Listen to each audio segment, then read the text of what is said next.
Baba, Sibo. lithini iBhayibheli ngamadlozi? Alright. Number 1, iBhayibheli yaxabana nedlozi. Nanti ngifuna abantu bayi-understand ifike kubo. Because uNkulunkulu makavela kuMoses kuchapter 3 ka-Exodus, uthi nguNkulunkulu ka-Abrahama, ka-Isaka nokaJakobe. Yebo. Labantu bangaseke emhlabeni. Yebo. Uthi kumele kunezinto engezenzeka impilo ungaxhumani nabantu abaphethe impilo yakho. Kunabantu bakini abalele wethabo abaphethe impilo yakho. Whether you like it or not, kunabantu abalele abaphethe impilo yakho. Kunabantu abathandazayo, kunabantu abafastayo, kunabantu abayisontweni, kunabantu abathayidayo. Kodwa into zabo zimile. You don't have a God problem, you have a dlozi problem. Ngiyakuzwa manje. Bese kunabantu abangana God problem, banedlozi problem. Bese kuba nabantu abangana dlozi problem, bane God problem. So lento zoyithumele uzibalansise. Khonza uNkulunkulu bese uhonorisha abantu bakini. uNkulunkulu is the supreme power. We don't worship ancestors. We don't worship ancestors. We honor them. Okay. In order for you to know where you're going, you must know where you come from. Let's talk about it says, I said to their children in the wilderness, do not follow the statutes of your parents or keep their laws or defile yourself with idols. So in other words, your parents, if they're going against God, right? Yeah. You shouldn't follow them, right? You should follow the God of Abraham, Isaac, and Jacob, because they say the God of Abraham, Isaac, and Jacob, but why don't they mention the father of Abraham, who was Terah? Because if you look at the book of Joshua, Joshua tells us quite clearly in Joshua 24, verse 2, it says, and Joshua said unto all the people, thus saith the Lord, the God of Israel, your fathers dwelt on the other side of the river in the old time, even Terah, the father of Abraham and the father of Nahor, and they served other gods. This is why it's the God of Abraham and not the God of the father of Abraham, because Abraham served the one true God, right? He's the one that comes with the revelation when the whole world is worshiping thousands of gods and Kemet, 2,000 gods, right? Abraham has this revelation to say there's one God. So we're following that one God, but we can't stop at Abraham, because the Muslims will also say Abraham's our father.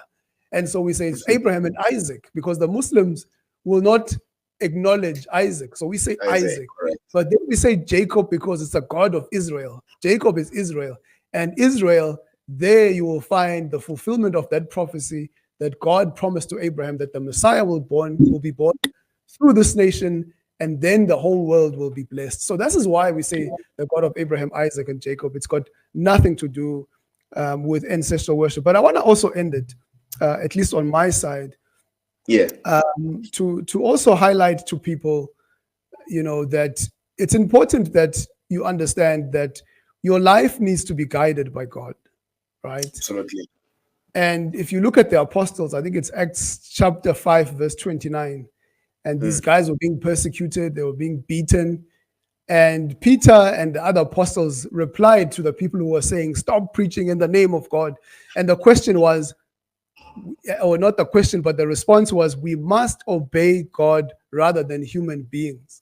Absolutely. So this then creates a little bit of a dilemma to say, it matters more what God thinks about me than what my family thinks about me.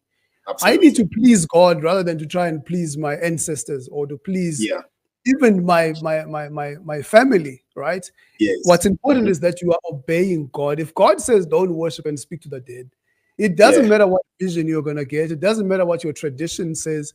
What matters is what God says. Now, this doesn't mean that we as Christians are promoting that we mustn't honor our fathers and mothers. That's one of the 10 commandments.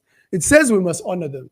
When Isaac's wife died, Rachel, it says that he made sure to build a nice tomb for her so that, she'll be buried there. So the Bible doesn't say we mustn't, bury our family. You can even go clean the grave, but don't speak to the grave, right? So you can also honor your family by saying, well, my father taught me hard work, and I'm going to honor him by living out those values. But where we must make a U-turn or a turn away from our families, just like Abraham did, and just like how God commanded the children of Israel under Joshua to say, don't follow your ways of your forefathers, follow my ways. The same way that Rahab, when the destruction was coming on Canaan, she sided with the children of Israel. She chose the God of Abraham, Isaac, and Jacob over her own people.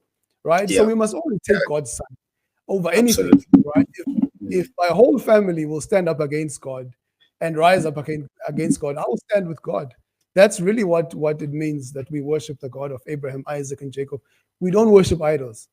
Our lives are not guided by idols, but we listen to the Son of God, who is now our mediator.